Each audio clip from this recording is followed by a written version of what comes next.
Shalom, meus queridos irmãos, a graça e a paz do Senhor. Essa é a nossa última aula aqui do livro 3 de Teologia, chamada Bibliologia. Eu sou o pastor Ilmar, professor aqui de História, de Geografia, de Sociologia, Filosofia da Rede do Ensino de Minas Gerais, estadual. Estamos no Centro de Cultura Bíblica Bereshit. Nosso curso é o curso básico de Teologia, mas temos também curso médio, intermediário, curso bacharelado e até convênio para o curso superior do MEC. Nós estamos ministrando as aulas de teologia, nível básico, bibliologia. Essa é a última aula. Nós estamos falando do cânon, que é a medida, a régua. Quais livros e como foram definidos que esses livros comporiam, então, a coleção chamada Bíblia. Na aula passada falamos sobre o cânon do Velho Testamento. Agora falaremos sobre o cânon do Novo Testamento. Então, no Novo Testamento, esse cânon só veio a ser definido oficialmente lá pelo ano quase 400, no Concílio de Cartago. Mas logo depois, no dia de Jesus, foram se fazendo então as compilações, né? Os autógrafos, aqueles primeiros escritos que foram passados, começaram então a circular, as cartas circulavam. O próprio Pedro tinha uma coleção das cartas de Paulo, né? Ele fala que são difíceis de entender e tal. Então, o cânon do Novo Testamento, primeiro teve um estime eclesiástico, a lista dos canônicos, né? Para que se coligissem isso aí, para que montasse um livro só, onde tivesse todos esses detalhes. A igreja primitiva, então, tinha necessidades internas e externas que exigiam o reconhecimento dos livros canônicos. Então, primeiro foi o estímulo eclesiástico. Segundo, o estímulo teológico. Tornou-se cada vez mais necessário definir os limites do legado doutrinário apostólico. Necessidade de saber que livro deveria ser usado para ensinar a doutrina com a autoridade divina, né, para que tivesse, então, um fundamento. Terceiro foi o estímulo político à lista dos canônicos. As forças que pressionaram a canonização culminaram na pressão política, que passou a influir na igreja, depois do Constantino no ano 310. Né? Então, como Diocleciano foi um dos últimos que perseguiu a igreja, mandou queimar todos os livros que existissem, aí então a escritura deveria ser queimada, segundo ele, eles tiveram que apressar para separar logo e definir, para ter cópia depois de quais eram os livros oficiais em que comporiam esse cânon do Novo Testamento. A evidência neotestamentária de um cânon crescente. Já na última metade do século I, a maior parte dos livros havia sido escrita para as igrejas locais. Né? As cartas, por exemplo, particular, Filemão, João. Outros livros tinham ido para a Ásia, como 1 Pedro, né, e Apocalipse, e até para a Europa, Romanos. É provável que alguns dessas cartas tivessem origem em Jerusalém. Tiago, por exemplo, pensa que escreveu em Jerusalém. Outras vieram de Roma, nos confins do Ocidente, que Paulo escreveu algumas cartas presas em Roma, né? Filipenses, Colossenses. Então começaram a fazer a seleção dos livros fidedignos. Havia muitos livros falsos, pseudepígrafes, apócrifos, né? Muito livro naquele tempo. Então os cristãos tessalônicos foram advertidos quanto a falsas cartas que teriam sido enviadas em nome do apóstolo Paulo. Paulo mesmo falou isso aos Tessalonicenses, né? Então, existia muita evidência que no seio da igreja no século I havia um processo seletivo e operação. O que vimos e ouvimos, isso nos anunciamos, dizia 1 João capítulo 1, versículo 3. Então a leitura do livro autorizados. Outro sinal que o processo de canonização do Novo Testamento iniciou-se imediatamente na igreja no século I foi a prática da leitura pública oficial dos livros apostólicos. Paulo havia ordenado aos Tessalonicenses, dizendo que aquela carta, que pelo Senhor vos conjuro que esta epístola seja lida aos santos irmãos. Depois, na outra carta, ele diz o seguinte: vocês veem essa carta, também manda para a igreja de Laodiceia ler também. E vocês trocam depois.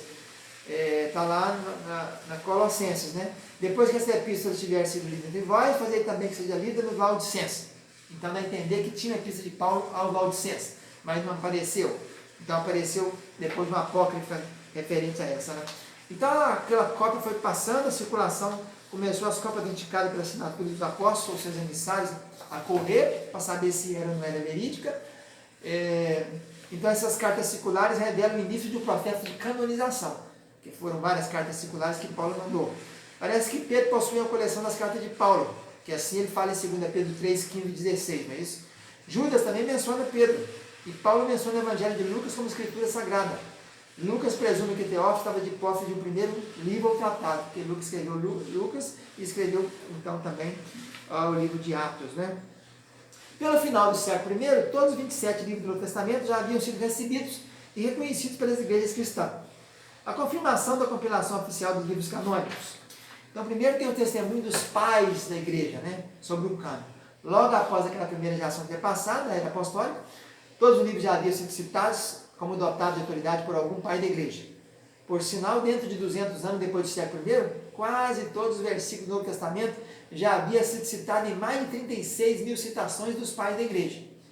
Então, os pais da igreja que sucederam aos apóstolos, eles citaram aqueles versículos todos.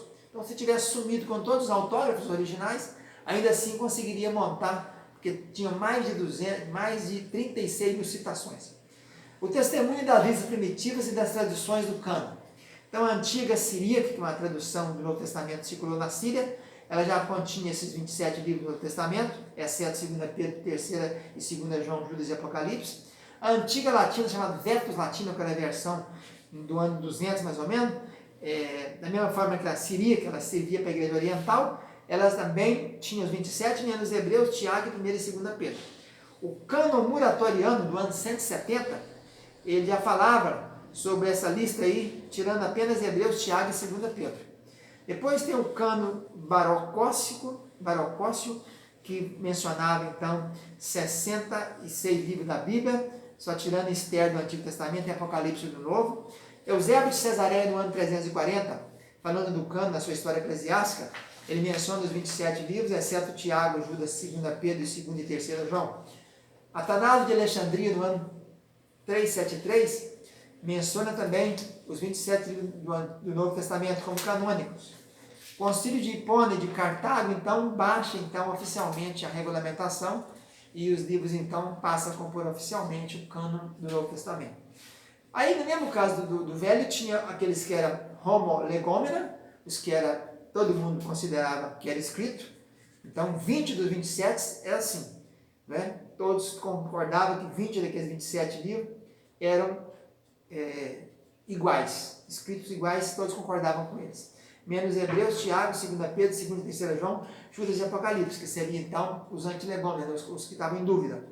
Os pseudoepígrafos tinham várias relações de mais de 280 obras, Evangelho de Tomé, Evangelho de Ebeonita, Evangelho de Pedro e Evangelho de Carpinteiro, de Nicodemos, Atos de Pedro, Atos de João, uma coisa horrorosa, epístolas atribuídas a 6 cartas de Paulo a Sêneca, carta de Paulo a Laodicenses, vários Apocalipse de Pedro, de Paulo, de Tomé, de Estevão, de Tiago, de várias obras aí chamadas pseudoepígrafos. E tinha também os antilegômenos, que é esse que tinha essa questão aí, que era Hebreus, Tiago, 2 Pedro, 2 e 3 João, Judas e Apocalipse, que depois acabaram sendo incluídos, né? Concluíram que eram, fizeram essa inclusão. E tinha os chamados apócrifos, né? Já também abundava, tinha muitos apócrifos por ali. Eles revelavam os ensinos da igreja do século II, fornece documentação da aceitação dos 27 livros do Novo Testamento e fornece informações históricas a respeito da igreja primitiva, mas não foi considerado canônico, que seria a Epístola de Pseu de Barnabé, a Epístola aos Coríntios, a Homilia Antiga, o Pastor de Hermas, a Didaquê, o Ensino dos 12 Apóstolos, Apocalipse de Pedro, Atos de Paulo, Carta ao Valdicenses, Fragmento Moratório, Evangelho segundo os Hebreus, Epístola de Policarpo e as 7 Epístolas de Inácio. Então é isso aí, o cânon do Novo Testamento. Fica na paz, tchau, tchau.